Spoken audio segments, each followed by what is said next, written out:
Okay, we're back, and yeah, let's talk about some random stuff. Okay, so what these government contractors should invest is non-lethal weapons, non-lethal weapons, so that police officers can use a gun, but it's like electric shock kind of gun. This bullet, it doesn't kill people, injure people, but it has this battery, whatever. Come up with some invention, okay, so that this gun can give some electric shock to this person and without killing this person, okay. Well, yeah, taser, whatever, right? That's what government should be investing to and equip police officers with non-lethal weapons, okay. Yeah, giving you some business invention ideas, okay. So because we don't want people to die, right? Yeah, so that police officer can safely arrest criminally accused people, right? So okay, non-lethal weapon. Okay, they need some. They need to invent that. Alright. Okay. All right. Let's talk more about this. Okay. Then we'll talk about informal logic. All right. So, uh, to do or not do. Okay, that's the question, right? So, this morning's example, I had two choices. Should I stay home and masturbate, or should I go to Bible study group? I chose Bible study group. Physically painful. Why? I have to wake up, take a bath, dress up, drive to Bible study group, stay there for 2 hours, and drive back. A lot of work, right? And I didn't go empty-handed. I brought oranges, fruits, tangerines. Okay, so and they liked it. Because they're healthy. It's vitamin C, right? Fiber. Oh yeah, they loved it.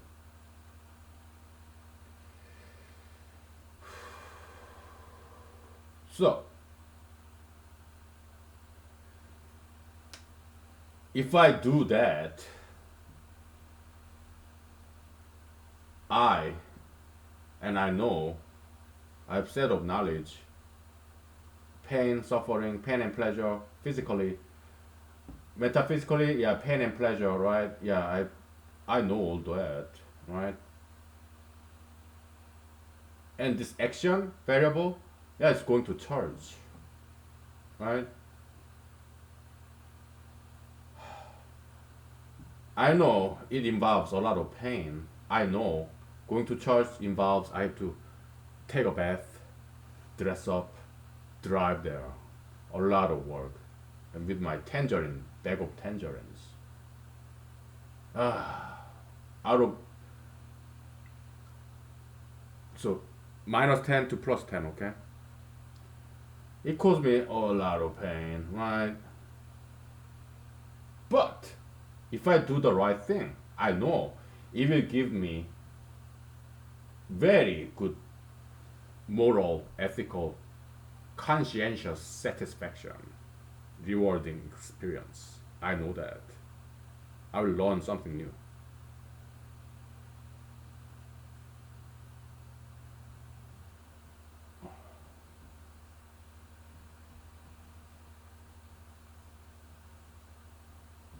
So it's two more than zero? Yes. So I do it. That's what I did. Okay.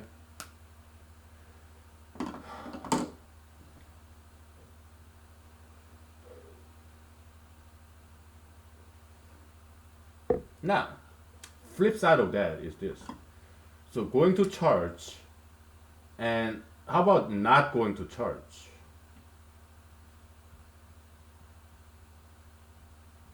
If I don't go to church, I don't have this physical pain and suffering all this extra work in Saturday morning.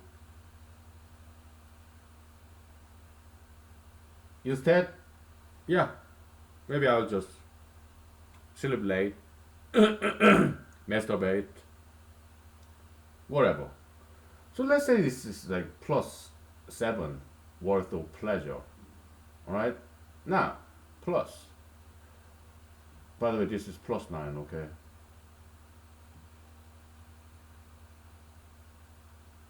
But if I don't go to church and do masturbation or sleep late instead, oh, I will regret. So it will cause a lot of my moral pain, moral qualm, pang of my conscience. They add up to -2. And I know that. And that's less than 0. So is it bigger than 0? No. So this is becomes 1 true, and this becomes 0 false. So I don't do this not going to church. Okay, so that's flip side. Minus plus minus plus minus plus plus minus is diagonal. Right? Yeah. Minus plus minus plus. Okay? Diagonal right there. Right? Now we are done. Okay, we are done talking about this. I just wanted to show you the flip side, the dual nature of this action equation. Doing something, not doing something. Alright? Okay? Yeah, just multiply 1 in every single term here, right? And then, yeah. Just wanted to explain this to you. It works beautifully, right? Yeah. Humanology equation, yeah, they are very beautiful. Humanological equations, right? Yeah. This is just one of many. Okay? So. Alright. Now we are ready to talk about informal logic. You know, lawyers, they use informal fallacy. They use that all the time. They appeal to lawyers or politicians. They appeal to emotion. They appeal to sympathy. They appeal to anger. Yeah, lawyers, they use it, informal fallacy all the time. And politicians do that too. Okay?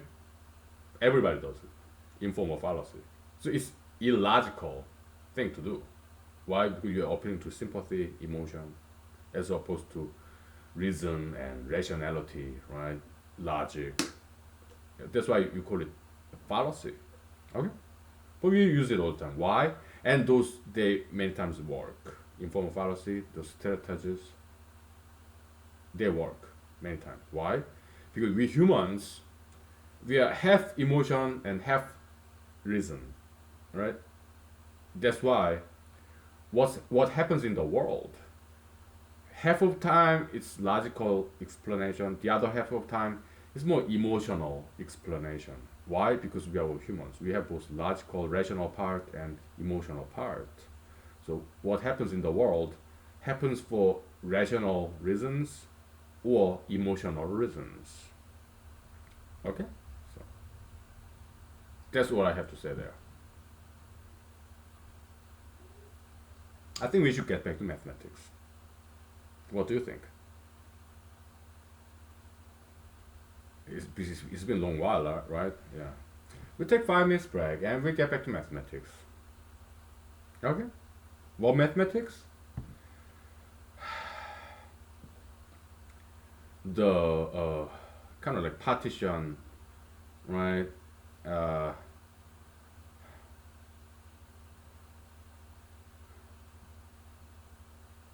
Multiplicative partition, allowing repetition, right? Yeah. Let's do that.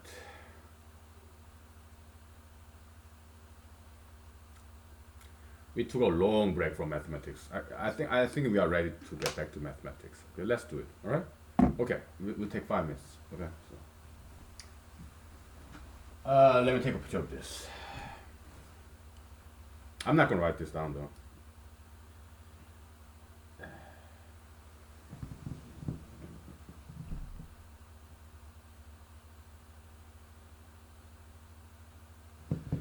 good enough. All right.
Okay, let's get back to mathematics. I'm very excited about getting back to mathematics. It's been a long time, right?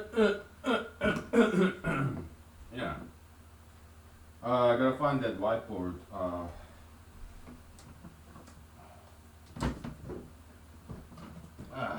There it is. Yeah.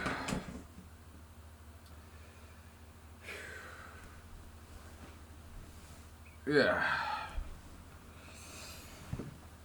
But before we get back to this, let's talk about some unfinished business, old business. Uh, Police officers in Minnesota, okay, they guarded the house of their colleagues, being charged with murder. So they stood by him, all right, and his family too. Okay, police officers. I'm a huge fan, huge fan. They are there to their job is to protect us, and I think they are doing fantastic job protecting us. Okay, I mean they're human beings. Mistakes are made. Okay, that's why the solution, yeah, invent non-lethal weapons, so that, like electric shock or tranquilizer, whatever, all those non-lethal guns, so that when police officers arrest people, so that people don't die from it. Non-lethal weapons, okay, so yeah.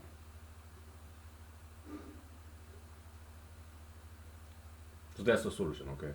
Because we will have those technologies, okay. So yes, you gotta just put the parts together and make into a gun, okay, non-lethal gun, like tranquilizer or electric shock, whatever it may be, right?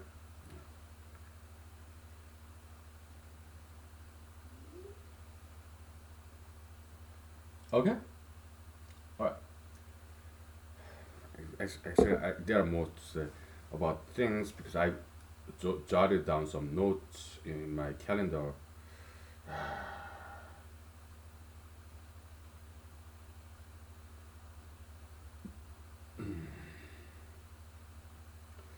So demonstrators, they say over this Minneapolis incident. Yeah, unfortunately, yeah, a gentleman passed away. Yeah, we are all sad. We are very sorry. Okay, and the last word he uttered was, "I cannot breathe." Right. So demonstrators, protesters, they say, "I cannot breathe. I cannot breathe," it, like in chanting fashion. Uh, so demonstrators, protesters, they are very emotional, right? Uh, but let's again, we are sad that a gentleman passed away, and we are sorry. Okay, but let's put aside emotion. Let's put aside emotion and let's be rational about it. Okay. So the gentleman said, "I cannot breathe." Okay. Is that scientifically, logically, physically possible? He was able to talk. "I cannot breathe." Is it physiologically possible to talk without breathing? Is it possible or somebody is able to talk but he cannot breathe? Is that physiologically possible? I don't think so. Okay? How can somebody talk without breathing? Linguistically. Has anyone thought about this? Or are they just upset and they have no time to think because they are so emotional? Protesters, okay, so I have some criticism about that. Does that make sense?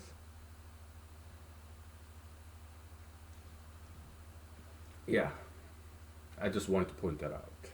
It's physically impossible. Somebody is able to talk, but that same person is not able to breathe. That's physically impossible. Scientifically, logically, linguistically, that's just impossible. Okay, your speech. If you are talking, "I cannot breathe," it means you are breathing air out. We typically talk when you are breathing out. Before breathing out, you breathe in. Right? Can you talk when you are breathing in? Yeah, I don't know, yeah, maybe. Yeah, I guess we can. Like harmonica, right? Musical instrument. It's the only instrument where you can breathe in and breathe out, and while you're playing the harmonica, right?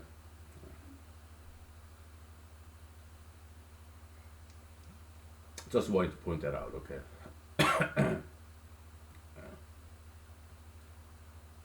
That's all. What else did I write down? People need to think. They need to learn to think, all right? And stop being emotional, all right? So yeah, the police officers, the colleagues of this criminally charged officers, right? Yeah, they are guarding their those charged officers' family and their houses. Okay, So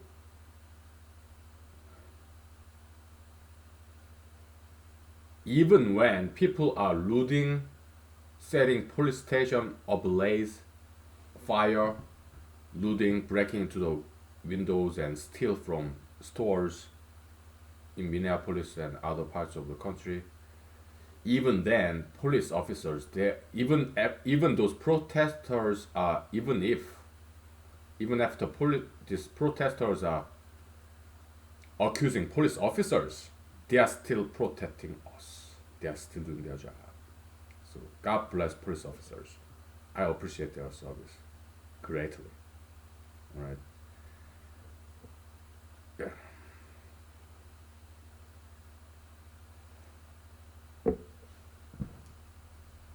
I'm a huge fan of police officers. Okay, so they're cool. So let's talk about Detroit, Michigan. Okay, so Detroit, Michigan, motor town, motor city, right? Motown. Uh, uh, it used to be predominantly Caucasian city, white people. Okay, yeah, Henry Ford, General Motors, Chrysler, right?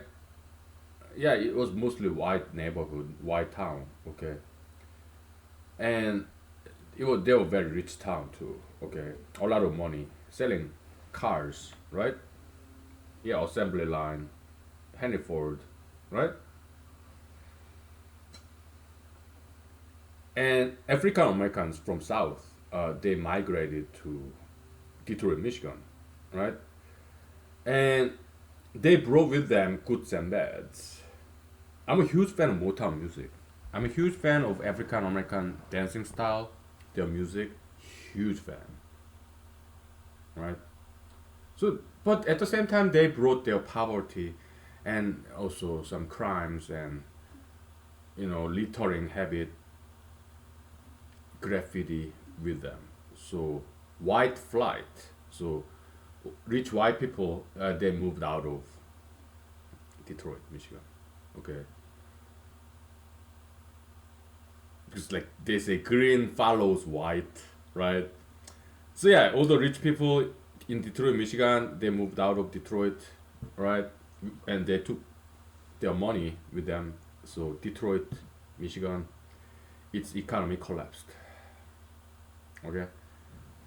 Yeah, kind of like black blight, very blighted city landscape.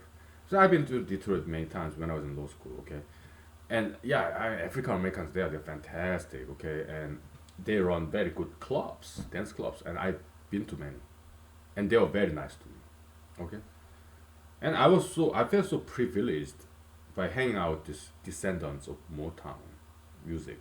All right, I even dated some females, African American females. We didn't sleep, alright. We just went out a couple of times. That's it. Right? But yeah, we appreciate African Americans, okay. But black blight, it does happen. I mean, it has happened in American history, and not just Detroit, Michigan, and some other town too. It used to be like predominantly white, but African Americans from South, they came to get jobs, and so white flight, right? The rich white people moved out of their town, so it became more like ghetto-ish kind of. It has happened, not just in Detroit, Michigan, some other towns too. Okay. Uh, so yeah, we gotta do something about it. Okay, so African Americans, we need to help them out. Okay, how? Education. President Barack Obama was right. I have to agree with him. Yeah, invest on education of African Americans. 100% agree. All right.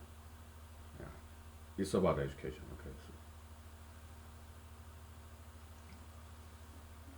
so it doesn't have to be books.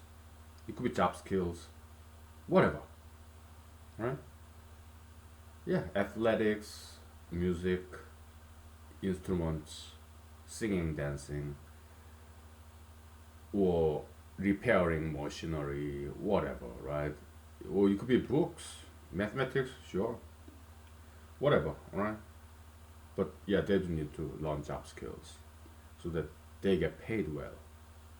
without education, handing out free money, it will only worsen the problem. It's, we need to hand out knowledge. Okay, and a system, educational system that supports education, knowledge, learning, and that would lead to getting good paying jobs, inventions. All right, so that's the key. That's the solution. Okay, so that's all I have to say. Okay, now we'll take 5 minutes break and we'll get back to mathematics. Finally, all right. So, all right, we will be back. Okay.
Well, before we get back to mathematics, just one more thing, okay? I was in the U.S. Army, right? Uh, I mean, in Bible study group, there are all kinds of veterans like Navy, Air Force, Marine, Coastal Guard. Okay, so we joke to each other as veterans, right? And so some of them said,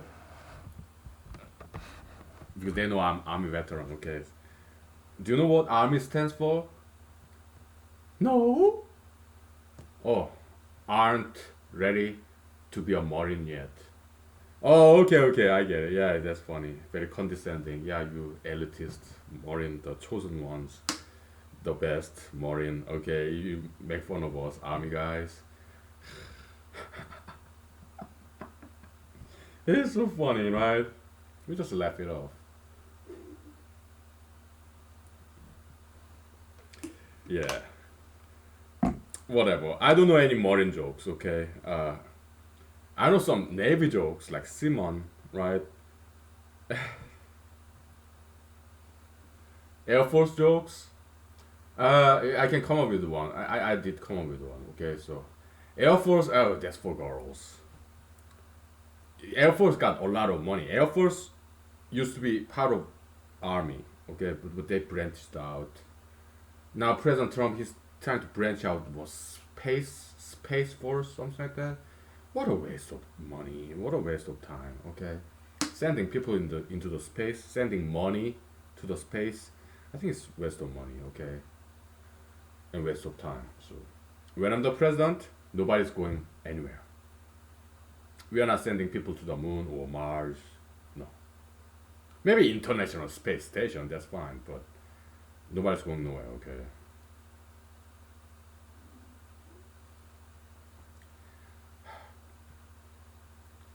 Yeah.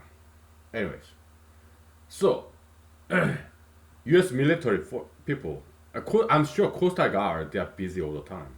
They are guarding the border, right? And they are rescuing people. Coastal Guard, I'm sure they are busy all the time. But Air Force, Army, Navy, Marine, we are not busy unless there's some foreign war, right? When I deployed to Afghanistan, oh my goodness, we are busy, busy, busy. We took only one day off, Sunday, and that was it. Well, Sunday, well, actually, different people take different day off. Sometimes Monday, because everybody have to. Some people have to be there, right? 24/7. So yeah, each of one of us, yeah, we take different day off. It could be Wednesday, Monday, whatever, right?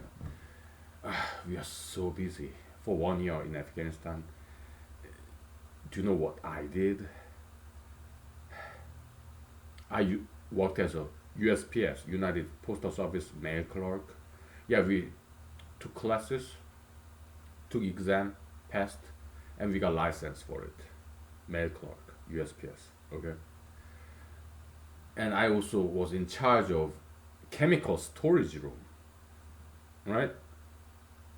And my job, electrician for helicopters, I did that, and we have gate guard duty, and also in this USO, right?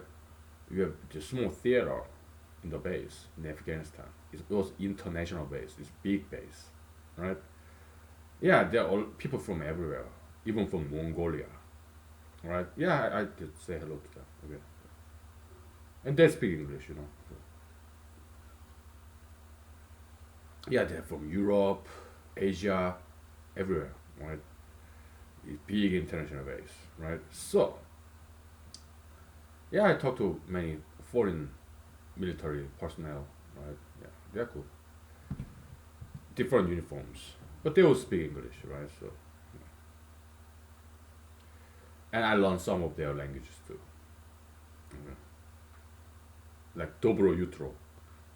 It's kind of like Russian, right? Or some countries in Eastern Europe, right? Dobro Jutro, it means good morning, right?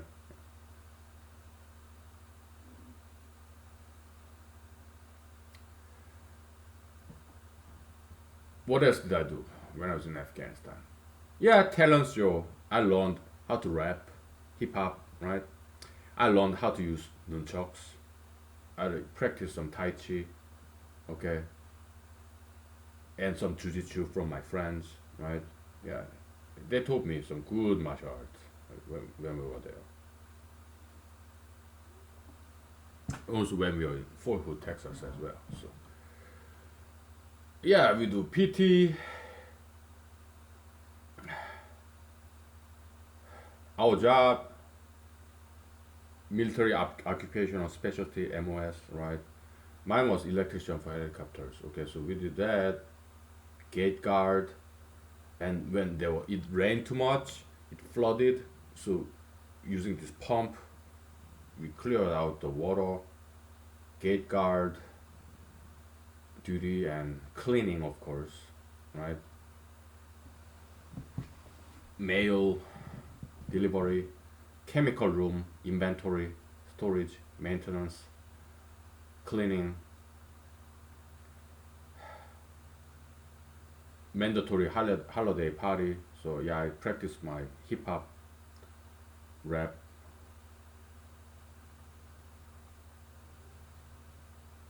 We're very busy. Okay, so we did everything, right? But fortunately for me and for my colleagues, we were never once attacked. It was very safe region in Afghanistan where I cannot tell you. Okay, so Yeah, we are lucky. Okay, no bombing, no this mortar attack. I never got outside the base. Okay, and yeah, we have also Afghanistani civilians too, right? So yeah, the trucks come and we have to inspect them, inspect those trucks. Yeah, we did that too. Okay. So, yeah, I interacted with Afghanistani locals and they're fantastic people. Okay. I'm a huge fan of Islam, Quran. Okay, I have it, right? English translated, and I even studied some Arabic too. Beautiful language, very beautiful language. Right? Yeah, like Shukran, Gazilan, Shukran Jazilan. Yeah, Arabic, the Egyptian Arabic, Gulf Arabic, and some different kinds of Arabic, right? Yeah, yeah, I studied some Arabic too. Okay, so, yeah, Shukran Gazilan means thank you very much. Okay, yeah. So, but when there's no foreign war, U.S. military, except Coastal Guard, I'm sure they're busy all the time, right? But Navy, Marine, Army, Air Force, when there's no war, we are stationed in some corners, well, continental U.S. inside of U.S. base. Yeah, we are not that busy. It's about training, exercise, cleaning. We are not that busy. So U.S. military is mostly idle when there's no war, right? When I'm the president, I will use that U.S. federal military force to do good works, to help out African American communities. Volunteerism, mentorship, tutoring. The U.S. Army people, yeah, they're very smart. Okay, enlisted or officers, enlisted soldiers. Oh yeah, they're smart, well-educated people. So, some mentorship or help cleaning out the neighborhood, erasing these graffitis or painting over it, picking up trash. Okay, I will use U.S. military this idling, just sitting there, right, to help out African American communities. Okay, maybe some concert, some entertainment event.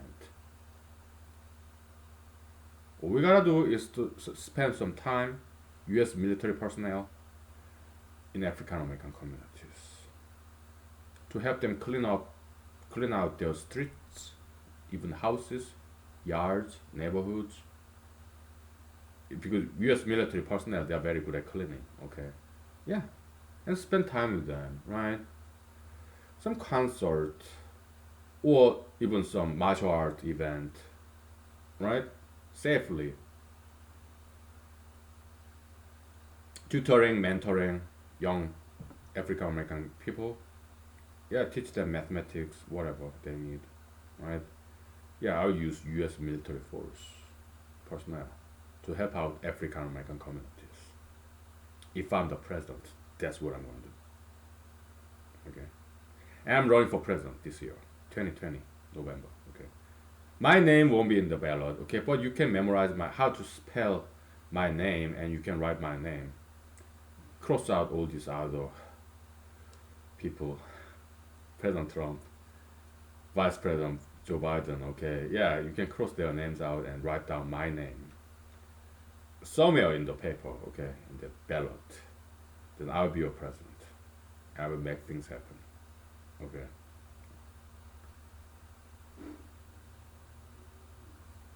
Some presidential fantasy. Okay. We'll take 5 minutes and we get back to mathematics. Okay, so